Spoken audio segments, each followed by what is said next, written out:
पाकिस्तान की तारीख़ में उसकी मिसाल नहीं मिलती। यानी अरशद शरीफ जैसे जर्नलिस्ट को उठा के शहीद कर दिया गया, यहाँ पे टेलीविज़न चैनल्स को बंद कर दिया गया, जो क्रिटिकल सहाफ़ी थे वो मुल्क छोड़ के जाने के ऊपर मजबूर हो गए। 3500 से ज़्यादा तहरीक इंसाफ के वर्कर्स जो हैं उन्हें कैद बंद की सोबतें बर्दाश्त करनी पड़ी। यहाँ पे 10 साल से लेके 17 साल के बच्चों को उठाया गया, उन्हें टॉर्चर किया गया, उन्हें नंगा किया गया। मेन स्ट्रीम लीडरशिप को उठा के जो है वो बग़ैर वारंट्स के लेके गए। आज भी आप देखें अली अमीन गंडापुर के साथ क्या हो रहा है, एक अदालत से दूसरी अदालत, दूसरी अदालत से तीसरी अदालत, और पूरा हमारा निज़ाम इंसाफ जो है उसका मजाक उड़ाया गया है। और अब ये जो नया मुतालबा डिफेंस मिनिस्ट्री ने किया है कल सुप्रीम कोर्ट से, ये पाकिस्तान के आइन की बुनियादें हिलाने के मुतरादिफ है।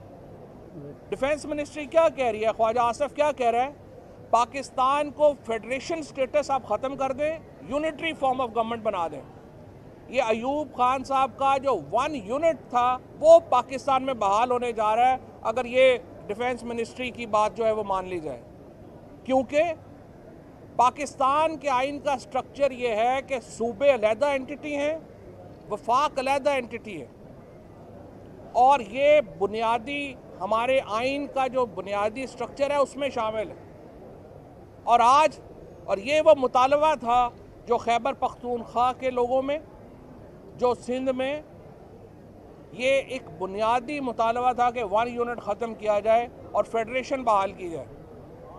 आज पाकिस्तान की डिफेंस मिनिस्ट्री, पीपल्स पार्टी और ANP, नून लीग की तो चूंकि कोई सियासी इस तरह की कोई उनका इशू ही नहीं है, ना ही उनकी कोई किसी किस्म के ऊपर, आपने माशाल्लाह वो वाहिद पार्टी है जिसकी किसी कोई प्रिंसिपल के ऊपर कोई पॉलिसी आपको समझ ही नहीं आएगी कि इनकी क्या, इसलिए उनको छोड़ दें। पीपल्स पार्टी, ANP जो कोalition का हिस्सा है, जिनके नीचे है ये फेडरल इस वक्त डिफेंस मिनिस्ट्री, वो कह रही है आप फेडरेशन ख़त्म कर दें, 1 यूनिट बहाल कर दें। ये नाकाबिल कबूल होगा, खुसूसन छोटे सूबों को नाकाबिल कबूल होगा। और अगर आपने ये बुनियाद ही ख़त्म कर दी कि बलूचिस्तान के अंदर वो असम्बली नहीं तोड़ सकते जब तक इस्लामाबाद की असम्बली ना टूटे, सिंध के लोग अपनी असम्बली में इलेक्शन ही नहीं करा सकते जब तक पंजाब में और खैबर पख्तूनख्वा में और सेंटर में ना हो, आपने तो आइन की बुनियादें हिला दी हैं ये एप्लीकेशन दे के। और जिन लोगों ने भी चीफ जस्टिस साहब को ये एप्लीकेशन की ये तजवीज़ दी है, उन्हें आइन का फिर कोई पता नहीं है, उन्हें फेडरेशन के कॉन्सेप्ट्स का नहीं पता, उन्हें 1 यूनिट का, उन्हें पाकिस्तान की हिस्ट्री का ही नहीं पता।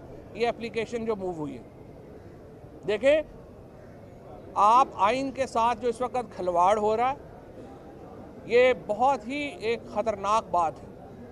आपने सुप्रीम कोर्ट को ये कह के इलेक्शन कमीशन ने कि हम इलेक्शन नहीं करा सकते, तो फिर आप अपने दफ्तरों को ताले लगाएं, घर चले जाएं। अगर इलेक्शन कमीशन कह रहा है हम इलेक्शन नहीं करा सकते, मुझे बताइए इलेक्शन कमीशन का फिर काम क्या है? हम करोड़ों रुपया नहीं अरबों रुपया आप पे ज़ाया कर रहे हैं। अब आपने कल कहा कि नहीं वो हम टेंडर गलती से हो गया था, डॉन में 100 मिलियन रुपया हम घर पे नहीं लगा रहे थे, बट फैक्ट इज़ आप तो नई गाड़ियाँ ख़रीद रहे हैं।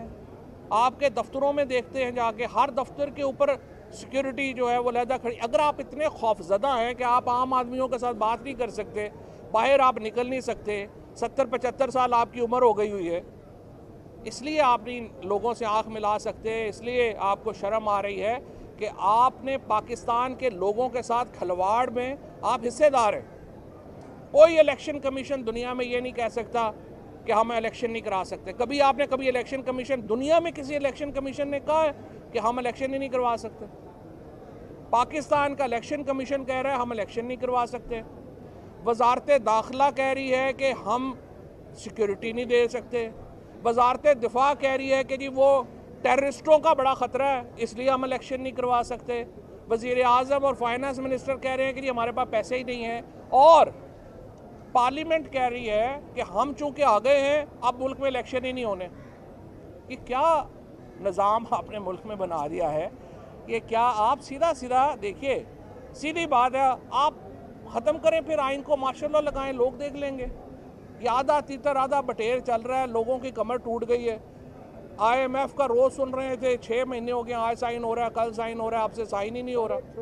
आपका जो सारा स्ट्रक्चर है, आपकी जो लोग हैं जिन्होंने जो यहाँ पे 20,000 रुपये से 1.5-2 लाख रुपए तक कमाने वाले लोग हैं, उनकी कमर टूट गई है। आप अपने महलों में बैठे हुए हैं, आपको लोगों का एहसास नहीं है। सरकारी तनख्वाहें ले रहे हैं आपको पता नहीं है इस वक्त लोगों के लिए अपने बच्चों को 2 वक्त का दूध पिलाना मुश्किल हो गया। जो बच्चों को मोटरसाइकिल के ऊपर स्कूल छोड़ के आते थे, वो अब पैदल लेके जाते हैं क्योंकि पैसे नहीं हैं तेल भरवाने के। पाकिस्तान एक बैंकक्रप्ट मुल्क के तौर के ऊपर देखा जा रहा है और यहाँ पे हमारी जो एलीट है उसके लल्ले तलल्ले ही ख़त्म नहीं हो रहे। एक दिन इलेक्शन करा दो, दूसरे दिन ना करा दो, तीसरे दिन अब पूरा मुल्क सुप्रीम कोर्ट को देख रहा है। सुप्रीम कोर्ट ही वो धागा है जिससे पाकिस्तान की जमहूरियत इस वक्त बंधी हुई है। और अगर आपने ये धागा भी तोड़ दिया, पाकिस्तान में ह्यूमन राइट्स मुकम्मल तौर पे ऑलरेडी ख़त्म है, पाकिस्तान में मुआशी हकूक़ पहले ही ख़त्म है, पाकिस्तान में आइनी हकूक़ ख़त्म है। और अब ये जो थोड़ा बहुत ढकोसला है कि पाकिस्तान में कोई आइन है या कानून है, वो भी मुकम्मल तौर पे ख़त्म हो जाएगा और आप एक बहुत बड़े गर्दाब में फंस जाएंगे। और वाहिद हल फिर जो है वो यही होगा लोगों के पास कि वो सड़क पे निकले और श्रीलंका और ईरान की तर्ज के ऊपर अपने हकूक़ वापस लेने की कोशिश करें। Thank you sir. एक छोटी सी आपसे बात करना चाहता हूँ सर, इधर सुनिए जरा सर, एक मिनट आपने बात